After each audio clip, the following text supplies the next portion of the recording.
আসসালামু আলাইকুম সবাইকে। উদ্ভাসন কর্তৃক আয়োজিত অষ্টম শ্রেণীর শর্ট ভিডিও লেকচারে তোমাদের সবাইকে স্বাগতম জানাই। আমি সৈয়দ তাহমিদ কালাম রামিম, উদ্ভাসের ম্যাথমেটিক ইনস্ট্রাক্টর হিসেবে আছি। আজকে তোমাদের সাথে একটা ইম্পর্টেন্ট টপিক নিয়ে আলোচনা করব।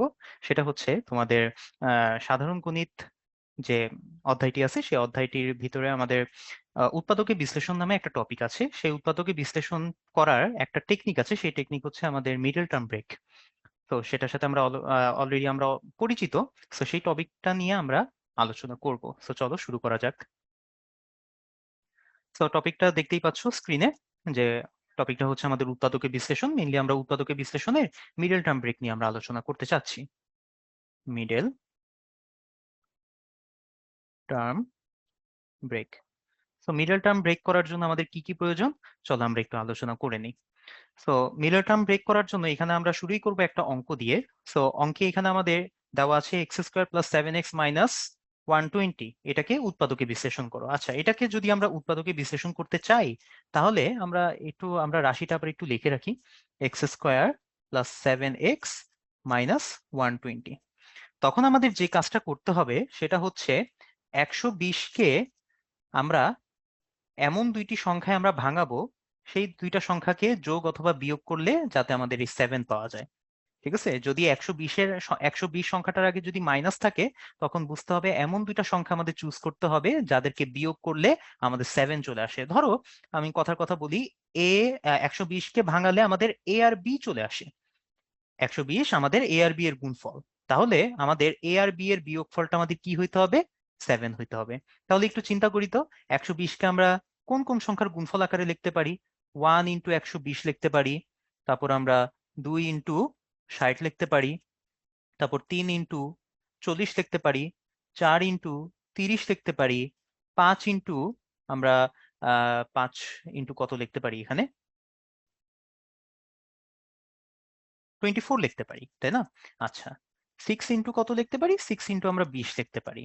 আবার ধরো এখানে যদি আমরা 8 দিয়ে ডিভাইড করতে চাই, 120কে কি 8 দিয়ে ডিভাইড করা যাবে?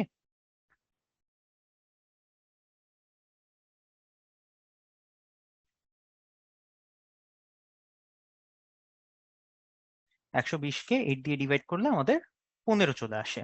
আচ্ছা, এছাড়া মনে করো আমরা 10 দিয়ে যদি ডিভাইড করি তাহলে 12 চলে আসে। এছাড়া আর কোনো আমরা উৎপাদককে বিশ্লেষণ করতে পারতেছি না। আচ্ছা, তাহলে এখন একটু চিন্তা করো তো, এই যে আমাদের সমস্ত ভাগে যে ভাগ করলাম, এখন কোন দুইটা সংখ্যার গুণফল, যেটা আমরা 120 হিসেবে প্রকাশ করছি, তাদের বিয়োগফলটা আমাদের 7 আসবে। তোমরা ভালো মতো লক্ষ্য করলে দেখতে পারবা এখানে 8 আর 15 যেটা আছে, এখান থেকে যদি আমরা 15 থেকে 8 বিয়োগ করে দেই, তাহলেই আমাদের যে 7টা পাওয়া যায়, ওই 7টা আমাদের এই জায়গাতে অবস্থিত। ওকে, তাহলে আমাদের রিকোয়ার্ড যে দুইটা সংখ্যা, সেই দুইটা সংখ্যা আমরা পেয়ে গেছি। এখন এই দুইটা সংখ্যা নিয়ে যদি আমরা কাজ করতে চাই, এক্স স্কোয়ার তো আছে, 7x কে আমরা লিখবো হচ্ছে এখন 15 - 8। সাথে তো আমাদের এক্স আছে, আর সাথে আমাদের একটা 120 আছে থাকলো। এখন আমরা দেখি, যদি আমরা এক্স কে গুণ করে দিই 15x মাইনাস 8x, আর এখানে মাইনাস 120, তাহলে এখন প্রথম দুইটা থেকে আমরা কিন্তু একটা এক্স কমন নিয়ে নিতে পারি। এক্স কমন নিলে আমাদের এক্স প্লাস 15 থাকে। আর পরের দুইটা থেকে আমরা কিন্তু চাইলে একটা -8 কমন নিয়ে নিতে পারি। -8 কমন নিলে এখানেও আমাদের ভিতরে এক্স প্লাস 15 থাকবে। সো আলটিমেটলি আমরা যদি এক্স প্লাস 15 যদি এই দুইটা থেকে কমন নিয়ে নেই, তখন আমাদের থাকবে হচ্ছে x - 8। বাস, এটাকেই আমরা উৎপাদকে বিশ্লেষণ হিসেবে আমরা লিখে দিতে পারবো। So x square plus 7x minus 120, এটাকে উৎপাদকে বিশ্লেষণ করলে আমাদের এটা চলে আসে। ওকে, তো আরেকটা অঙ্ক আমরা একটু দেখে ফেলি। এখানে যদি আমাদের 3x² প্লাস 11x - 4 যদি আমাদের থাকে, এটাকে যদি উৎপাদকে বিশ্লেষণ করতে বলে, তখন আমরা কি করব?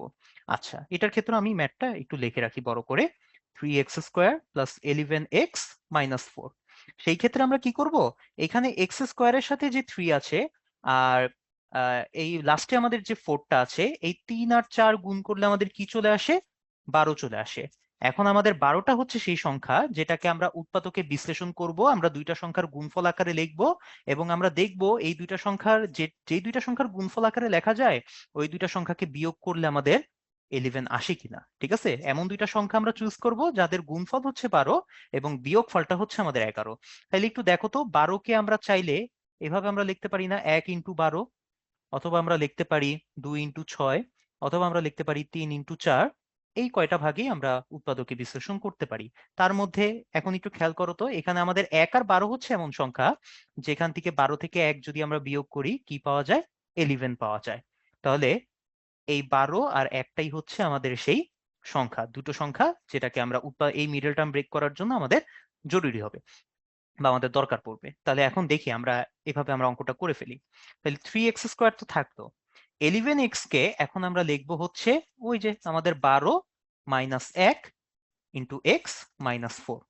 আর তাইলে এখন যদি এটাকে আমরা উৎপাদকে বিশ্লেষণ করতে চাই, 12x মাইনাস এক্স মাইনাস 4 লিখলাম। তো প্রথম দুইটা থেকে আমরা যদি 3x কমন নেই তাহলে কিন্তু ভিতরে আমাদের x+4 থাকবে। আর পরের দুইটা থেকে আমরা যদি একটা -1 কমন নেই তাহলে ভিতরে আবার আরেকটা x+4 থাকবে। এখন পুরাটা থেকে আমরা যদি x+4 কমন নেই ভিতরে আমাদের থাকবে 3x-1। সো এটাই হচ্ছে আমাদের নির্ণেয় উৎপাদকে বিশ্লেষণের অ্যান্সার। তো আবার একটু ভালো, এখন তোমাদের মনে হয়তো কোশ্চেন জাগতে পারে যে ভাই আমরা তো বিয়োগ করলাম, কখন বিয়োগ করব কখন যোগ করব, এটা আমাদের কিসের উপর ডিপেন্ড করে? এটা মেইনলি তোমাদের ডিপেন্ড করে হচ্ছে এই যে লাস্টে যে আমাদের কনস্ট্যান্ট টার্মটা আছে বা কনস্ট্যান্ট বা ধ্রুবক পদটা যেটা আছে, যেটা অনলি সংখ্যা, সেই সংখ্যার আগের চিহ্নটা যদি মাইনাস হয় তখন বুঝতে হবে এখানে আমাদের মাইনাস করতে হবে। আর আগের চিহ্নটা, এই চিহ্নটা যদি আমাদের প্লাস হয় তখন বুঝতে হবে আমাদের সংখ্যা দুইটা যোগ করে আমাদের মাঝের এই এক্স এর সহগটা পেতে হবে। ওকে, তাহলে এটা যদি আমরা মাথায় রাখি আমরা মিডল টার্ম ব্রেকটা খুব ইজিলি করে ফেলতে পারবো।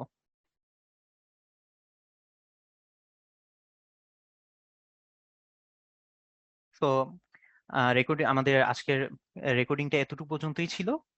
আশা করি তোমাদের কাছে এই রেকর্ডিংটা ভালো লেগেছে। সো ভবিষ্যতে তোমাদের কি কি টপিক নিয়ে আলোচনা করলে তোমরা উপকৃত হবে অবশ্যই আমাদেরকে কমেন্ট বক্সে জানাবে। আমরা তোমাদের কমেন্টের অপেক্ষায় থাকবো। তো আজকে এখানেই আমরা বিদায় নিব। ততক্ষণ পর্যন্ত তোমরা ভালো থাকো, সুস্থ থাকো, আবার দেখা হবে ইনশাল্লাহ। আল্লাহ হাফেজ সবাইকে, আসসালামু আলাইকুম।